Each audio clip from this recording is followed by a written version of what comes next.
So, yesterday we went sailing with my girlfriend and there was no wind, so we were using the electric motor, and after like 40 minutes or something, my girlfriend said that there's some funny smell inside the boat, and I went to look out and I was like, well, it's like kind of like a smoke, like electric smoke, and immediately I saw some smoke coming from the big battery packs, and I shut down the motor and all the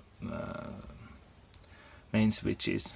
I turned off and start pulling things out and see where is the smoke coming. First I thought it was the batteries, but it was the main fuses, and I think the connection was loose. There was the problem. This is for the 4 batteries that are connected. This is for them, and this is these are the fuses. They are 150 amps. They go here and there. And this is the one that melted a little bit, as you can see. So I think the connection was loose, and that's why it started heating. Because I have the wires coming underneath here, because I didn't want to put these cables through the other side.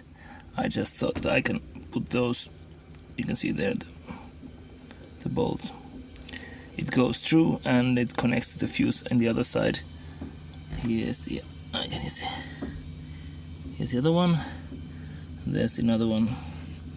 So yeah, I'm gonna now bring the fuses on this side and to make sure that they are tight, and then I'm gonna test again if it's gonna, because if it's not gonna hold. Yeah, I was driving, I was not using the maximum power, I was just using like 50 amps, and it started burning. In the Merco mode, which is using the 48 volts, the amps can go up to 100.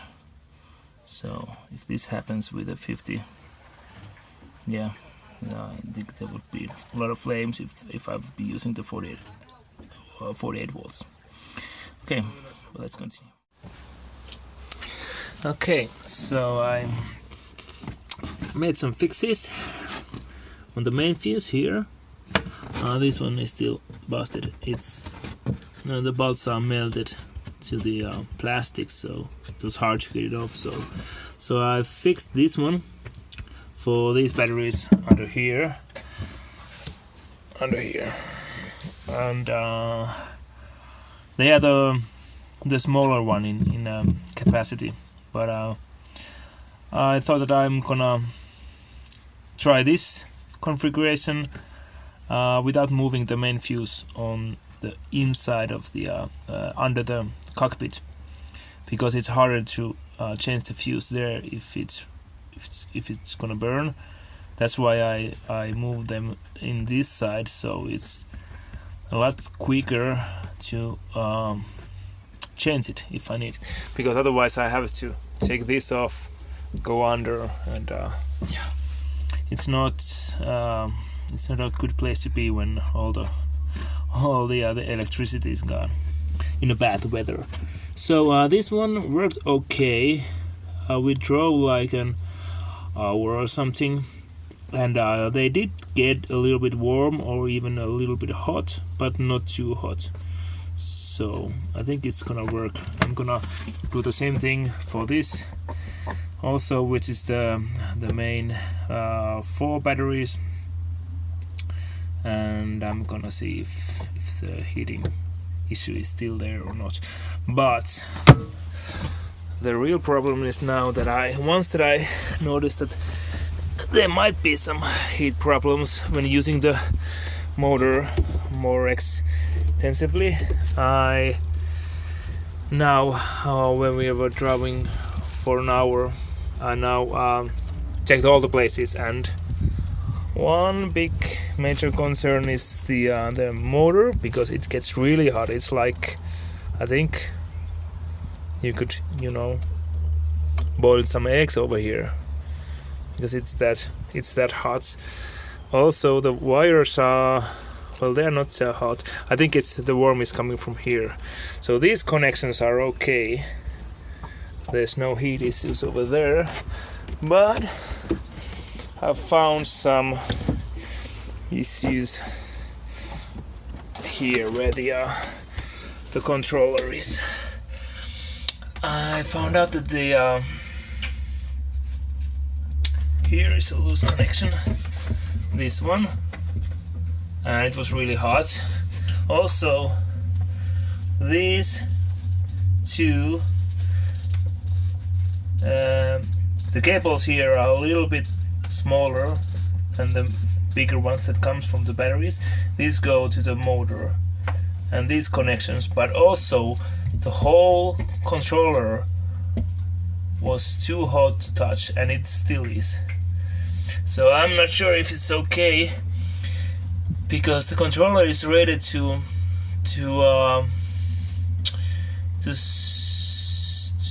go, I think it's 120 amps continually, and it goes like it can give a 300 amps for a minute or something, but it should be good to go for continually use for 120 amps, and I was only drawing like 55 to 60 amps for the hour that I was driving, and it was that hot, and it was like half the amps that it's rated to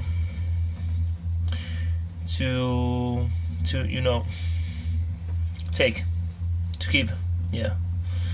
So I'm a little bit concerned about all these heat issues that I now have.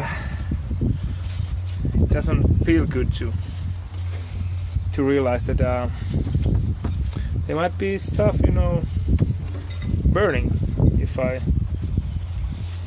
I use the motor too much, and that's not a good thing, because I have to rely on the motor, then I can use it, and it's gonna keep going. Yeah, I'm gonna do further test and see if there's something that I can fix. Okay, last week I had some overheating problems with the main fuses and some other places, and I thought that I fixed them, but I got some more problems. Let me show you. These are the main fuses that are melted last week. Here is the holder for the fuse, which was under this, and as you can see, it got pretty hot. This was the cover that was on there.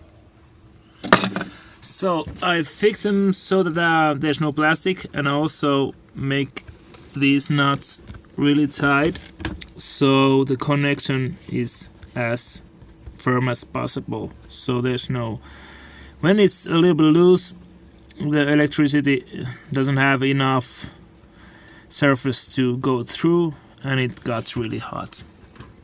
These are working now. They are getting a little bit warm and maybe a little bit hot, but not burning like this. But after I fixed that, and I also found some other places that they were the connections were a little bit loose and were getting hot, and so I tightened those up, and I thought that I have everything fixed. But then again, a few days ago we went sailing and testing the stuff with my girlfriend, and I was supposed to test the 48 volt mode, Merca mode, which is made possible with these big contactors. I got even bigger ones last year, but I never really run the 48 volts that long, because normally I get out of the harbor and that kind of stuff with just 24 volts. It gets me about 3.5-4 knots of speed, so that's enough for me to move the boat and get out of the harbor and then set the sails up. But when there's a headwind and big waves, the speed comes down to like 1.5 knots, which is pretty slow if you have to go on tight places. But so that's why the 48 volts is, so I can get more speed, more boost to go against the waves. So I was supposed to go and test the 48 volts like in extreme test. So I was supposed to run them around an hour and then see if everything is okay, because in 48 volts I can go up to 100, even more amps, and then see if the places like these are the back ends of the main fuses, if these are gonna get hot, or if there's any other places that are gonna get hot when I'm using more amps. But once I put these on and I had them on like for 10 minutes, they were getting really hot, like burning hot. And I was like, well, they are new, maybe they are just, and there was also a smell, kind of a burning smell. I was like, well, maybe there's something, some grease or something in there and it's just burning out, and after that it's okay. And as you can see, there's a sticker over there. It says, like I ordered them, that the coils in here are working in 24 volts. Even though after I put them on, there's gonna be 48 volts going up here. But they were getting so hot. You can see there's some heat over there, some heat stains, because these were getting so hot that they were burning, they were smoking. So I did some googling and I found out that there are a few reasons that why these big kind of contactors can get hot. One is that you have the wrong too many volts going in to the coils, and then there might be a problem with the things that go up when the coil gets. My radio is on.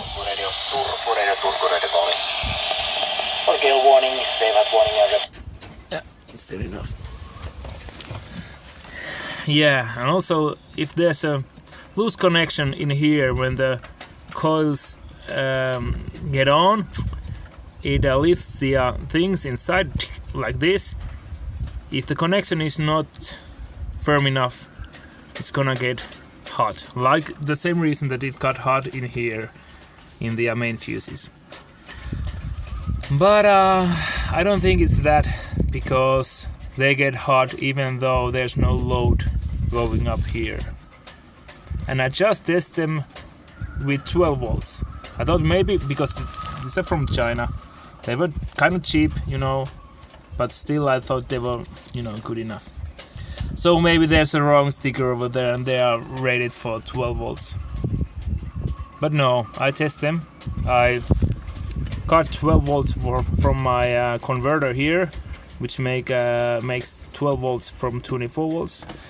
I put it here, test it out. It didn't get that hot, but it got in really hot from here. And it was only like 10 minutes, 15 minutes. So the bad news is that I should be going now.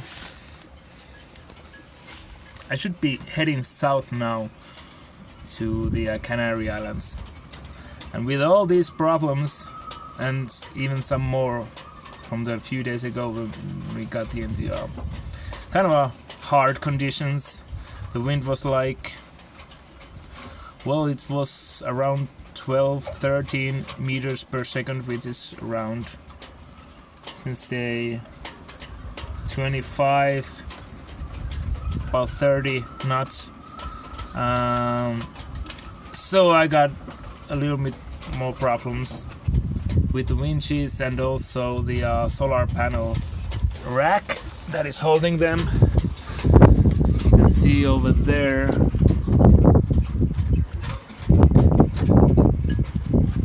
it got loose over there and it was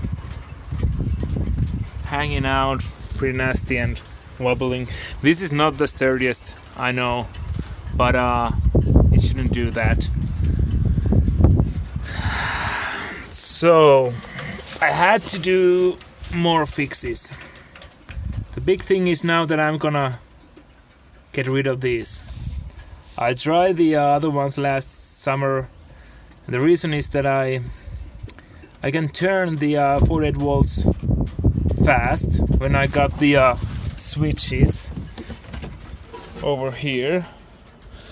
I can turn this on pretty quickly and get the 48 volts when I need it. And there's also it's kind of a safe proof also, because I cannot do them in wrong order, because once I turn the 24 volt batteries to 48 volt batteries, first I have to disconnect the negative cable, which is this one. First I have to disconnect this from the other battery and then connect the other battery positive, which is this one over here. This one over here.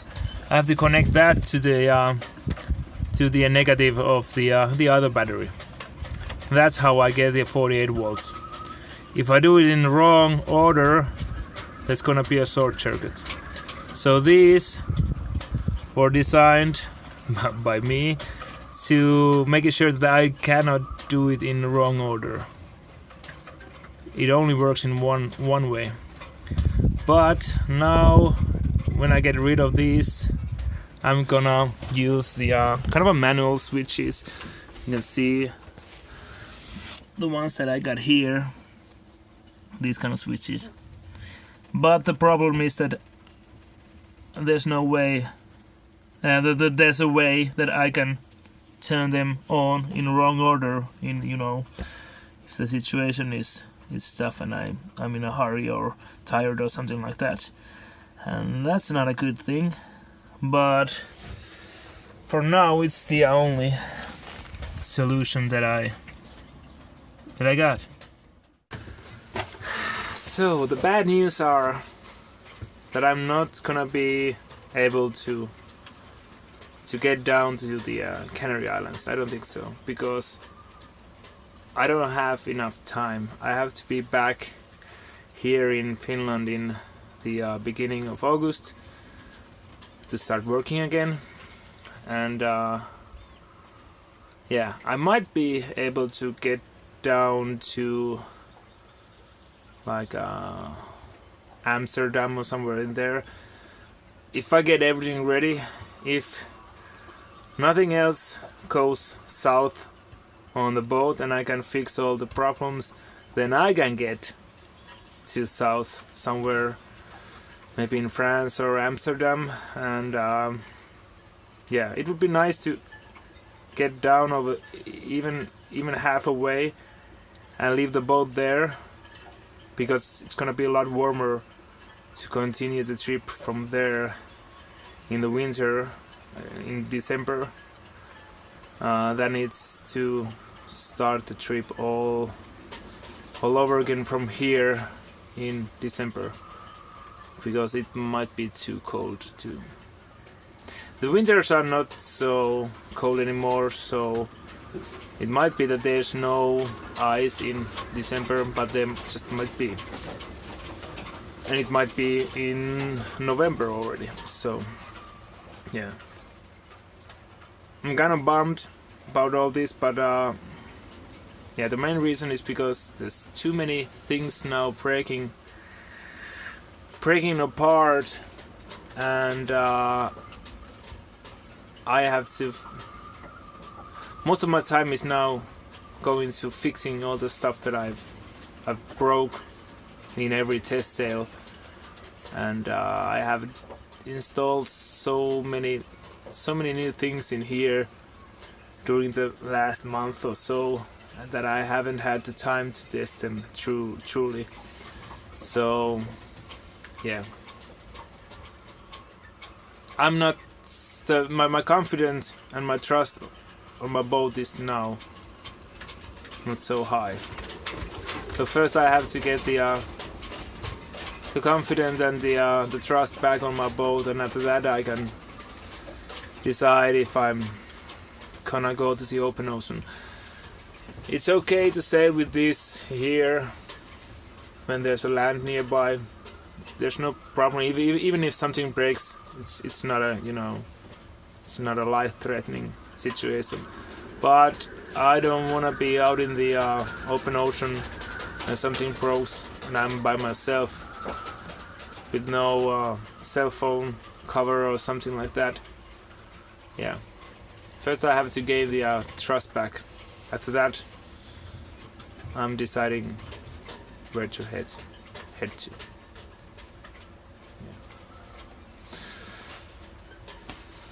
Yeah. So, but I'm gonna continue doing these videos because now there's a lot more to do in here, a lot more to make videos about. I hope you're okay with this. I know I'm not, but yeah, I have to think about my safety first. After that comes the adventure part. Okay. See you. Bye bye.